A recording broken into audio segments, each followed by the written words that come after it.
The silence in my house had never felt so loud.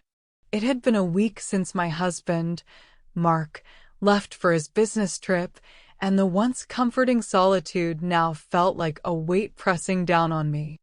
I had always thought of myself as independent, someone who didn't mind being alone. But night after night, with nothing but the hum of the refrigerator and the occasional creak of the old wooden floors, I started to realize just how much I missed the presence of another person. Not just any person. A man. The cold sheets beside me were a reminder that my husband was away, buried in work, leaving me with nothing but my own thoughts and needs. I tried to distract myself, Netflix, late-night wine, long baths. But none of it filled the empty space inside me. And then there was him. Jason, my brother-in-law. Mark's younger brother had always been around. He was the fun one, the reckless one, the one who never settled down. While Mark was responsible and career-driven, Jason lived for the moment. He had a charm that was effortless, a confidence that made people gravitate toward him. I had never looked at him in a way I shouldn't, until now. It started with small things. He came over to check on me, claiming Mark had asked him to. He'd bring takeout, sit with me, talk about nothing and everything. I laughed more in those moments than I had in weeks. "You shouldn't be alone so much," Jason had said one night, leaning back on my couch with a beer in his hand. "I'm fine," I lied. He smirked, the kind of smirk that sent a shiver down my spine. "You don't have to pretend with me." I should have ignored the way my heart skipped a beat. I should have kept my distance. But I didn't. The next time he came over, it was different. I was wearing a thin tank top and shorts, nothing unusual for a hot summer night, but the way his eyes lingered on me for just a second too long made my skin burn. "You always look this good when you're home alone?" he asked, his voice low, teasing. I laughed it off, but inside, something shifted. As the night went on, we sat closer. The conversation turned deeper, talks of regrets, what-ifs, the things we wanted but never had. And then, a pause. A silence so thick it felt like the air itself was holding its breath. His hand brushed against mine. I didn't pull away. It was just a touch, just a moment. But it was enough to awaken something inside me that I had buried for too long. The loneliness, the need, the desire. I knew then I was playing with fire. And for the first time in a long time, I didn't care if I got burned. I should have stopped it that night. When Jason's hand brushed against mine, when our eyes locked and something unspoken passed between us, I should have stood up, made an excuse, anything to put distance between us. But I didn't. Instead, I sat there, my pulse racing, my breath shallow. Jason didn't move at first. He just watched me, his gaze dark and knowing. He wasn't uncertain like I was. He wasn't questioning if this was wrong. He knew it was, and he didn't care. Neither did I. "It's been a long time since I've seen you like this," he murmured, his fingers lightly tracing my wrist. "Like what?" My voice was barely above a whisper. "Like a woman who needs something she's not getting." I should have been offended. Instead, a deep ache spread through me, because he was right. I had been starving for attention, for touch, for something more than the polite kisses Mark gave me before leaving for another trip. Jason saw it. He felt it. And I let him. I don't remember who moved first. Maybe it was him. Maybe it was me. But suddenly, the space between us disappeared, and his lips were on mine. The moment they touched, I knew I had stepped into something I couldn't undo. His kiss wasn't hesitant. It wasn't careful. It was deep, hungry, urgent, like he had been waiting for this moment just as long as I had. My fingers tangled in his hair, my body pressing against his without a second thought. A voice in my head screamed stop, but it was drowned out by the sound of my own pulse thudding in my ears. We didn't make it to the bedroom. The couch, the floor, anywhere, everywhere. It was reckless, desperate, forbidden. When it was over, I lay there, tangled in Jason's arms, my chest rising and falling as I tried to catch my breath. Reality slammed into me all at once. What had I done? I sat up, running a shaky hand through my hair. This was a mistake. Jason smirked, leaning back against the couch like he hadn't just turned my world upside down. Was it? I swallowed hard. Mark, he's not here. His words sent a shiver down my spine, not because they were cruel, but because they were true. Mark wasn't here. He had left me alone for weeks, months, years in some ways.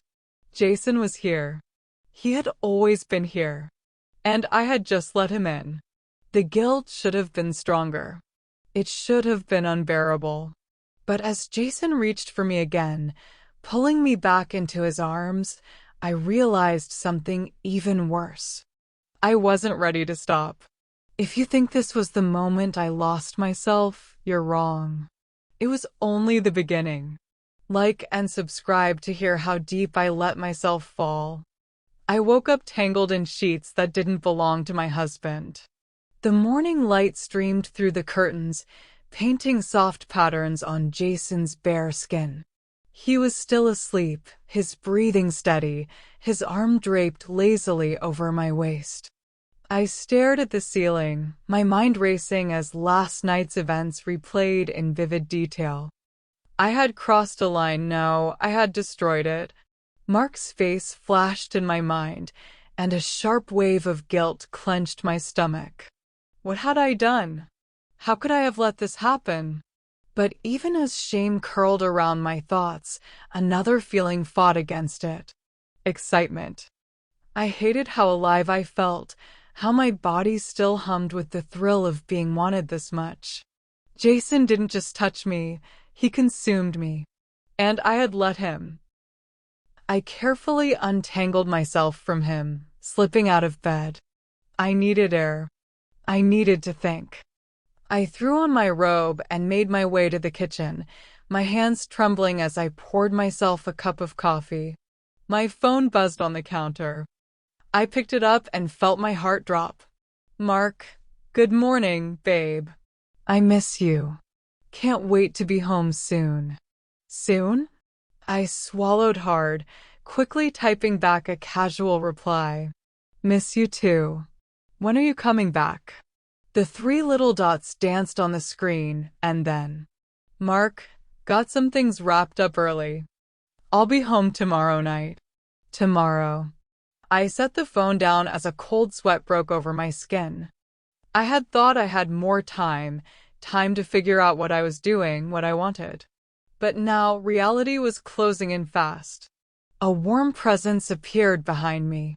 Jason's arm slid around my waist, his lips brushing my neck. You ran off, he murmured against my skin. I stiffened.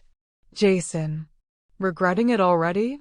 His voice was smooth, knowing. I turned in his arms, looking up at him. Mark is coming back tomorrow. Jason's gaze flickered, but he didn't look guilty. He looked amused. So. I pulled away, pacing. This was a mistake. I have to. Don't. Jason leaned against the counter, watching me. Don't pretend last night didn't mean something to you. My breath hitched. It was a moment of weakness. He smirked. A long moment. I glared at him, but I had no defense. He was right. And the worst part? I wanted to do it again. The rest of the day was torture. Every glance Jason and I shared felt like a secret too heavy to hold. Every accidental brush of skin made my pulse spike. And every time I thought about stopping this, my body betrayed me, aching for the thrill again. The guilt? It was there. But the desire? It was louder. That night, I lay in bed, alone this time. Jason had gone home, but I could still feel him, his touch, his lips, his breath against my skin. I stared at the ceiling, heart pounding. One more time. Just one more time before Mark came home. I thought I could control it. I was wrong. And if you want to know just how deep this betrayal would go, like and subscribe to this channel. Mark was coming home in a few hours. I stood in front of the mirror, staring at my reflection. My robe was loosely tied, my skin still warm from Jason's touch. The sheets in my bed were freshly changed, the evidence of my sins washed away, but no matter how much I tried to erase it, I could still feel him. My brother-in-law. I closed my eyes, gripping the edge of the sink as the weight of everything crashed down on me. What had I done? How had I let it go this far? Last night was supposed to be the last time. A final, reckless indulgence before I snapped myself back into reality. But I had lost all control. Jason had shown up after dark, just like I knew he would. I didn't stop him. I didn't even try. I had told myself it was goodbye, that one more time would be enough. But standing there now, watching my reflection with tired, guilty eyes, I knew the truth. One more time would never be enough. I was addicted. A sharp knock at the front door yanked me from my thoughts. My heart stopped. Mark. I quickly tightened my robe, running to the door. My hands were shaking as I unlocked it, forcing a smile onto my face. Hey, baby. Mark stepped inside, dropping his bags. He smelled like fresh air and travel, his face tired but full of warmth. God, I missed you. He pulled me into his arms, pressing his lips to mine. I almost flinched. His touch felt different. Wrong. I wasn't supposed to feel this way. I pulled away quickly, hoping he wouldn't notice how stiff I was. I missed you too. He smiled, stroking my cheek. You okay? I nodded too fast. Yeah, just wasn't expecting you so soon. Mark chuckled, grabbing his bags. Well, surprise. He kissed my forehead. I'm gonna grab a shower. I let out a shaky breath as he disappeared into the bathroom. My pulse pounded in my ears. I can do this. I can move past this.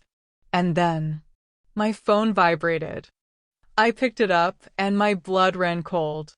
Jason, can't stop thinking about last night. I swallowed hard, my fingers frozen. Another text. Jason, bet you still feel me. My heart stopped. Jason, I left something under the bed. Better get rid of it before Mark finds it. A sharp breath escaped me. My hands trembled as I dropped the phone, scrambling toward the bedroom. I fell to my knees, reaching under the bed, and froze. There it was. A black t-shirt. Jason's t-shirt. The same one he had pulled over his head before pinning me to the bed. The same one he had forgotten in the rush of tangled limbs and whispered betrayals. Panic exploded in my chest. Mark would find it. He would know. I grabbed it, twisting it in my hands. I had to get rid of it. But as I stood, I heard it. A gasp. My blood ran ice cold. I turned slowly, my breath caught in my throat. Mark stood in the doorway. His gaze locked onto the t-shirt in my hands. His brother's t-shirt. The color drained from his face. His jaw clenched. Silence suffocated the room. Then, in a voice that sent my world crashing down, he whispered, "What the hell is that?" Mark's eyes burned into me, his face twisted with confusion and something even worse, realization. I couldn't move. I stood there, frozen, Jason's black t-shirt clutched in my trembling hands. The weight of my sin pressed down on me, choking the air from my lungs. "Answer me," Mark demanded, his voice sharp and raw. I opened my mouth, but nothing came out. My brain screamed for an excuse, a lie, anything, but I had nothing. Mark took a slow step forward. "Why the hell do you have Jason's shirt?" I could see the moment it clicked. His expression shifted, horror settling deep in his features. He took a step back as if I were something disgusting, something unrecognizable. "No," he whispered. "Tell me this isn't what I think it is." Tears burned in my eyes. My body trembled, but I didn't speak. What could I say? Mark's face contorted in pain. He let out a shaky breath, running a hand through his hair as he stared at me like I was a stranger. "Oh my God," he muttered, his voice breaking. He turned away, his hands gripping his head. "My own brother?" "Mark, please," my voice barely made a sound. He spun around, rage flashing across his face. "Don't." I flinched. I had never seen him like this, never seen his calm, loving eyes filled with so much hate. "How long?" he demanded. I swallowed hard. "Mark." "How long?" he roared, his voice shaking the walls. I squeezed my eyes shut. "A few weeks." Mark let out a hollow laugh. He paced the room, breathing heavily. Jesus Christ. Silence hung between us, thick and suffocating. And then, his voice dropped, cold as ice. "Did you love it?" I gasped, my body going numb. "Did you love screwing my brother while I was out busting my ass for this family?" His words cut through me like a blade. "It wasn't like that." Mark let out a bitter laugh. "Oh, really? Then what the hell was it like?" I shook my head, my chest heaving. "I made a mistake." His eyes darkened. "A mistake?" He stepped closer, towering over me. "A mistake is forgetting to pay a bill. A mistake is missing a call." His voice dropped lower, venomous. "You destroyed our marriage. That's not a mistake. That's a goddamn choice." Tears streamed down my face. "I never wanted to hurt you." Mark scoffed. "Yeah? Well, congrats. You did." I reached for him, but he jerked away like my touch was poison. "I can fix this," I pleaded. His lips curled into something that wasn't quite a smile. "Fix this?" He let out a bitter chuckle. "You think there's a way to fix this?" I had never felt so small. Mark's breathing was uneven, his hands clenched into fists. He turned away for a long moment before finally speaking. "I want you out." I blinked. "What?" "You heard me." His voice was cold. "Dead. Pack your shit and get out." My stomach dropped. "No," I whispered, stepping forward. "Please, Mark." He held up a hand, stopping me in my tracks. "I don't want to hear it. You made your choice. Now live with it." Tears blurred my vision as the finality of his words crushed me. I had ruined everything, and there was no going back. Betrayal always comes with a price, and I paid mine in full. If you want more gripping, scandalous stories like this, don't forget to like and subscribe to this channel.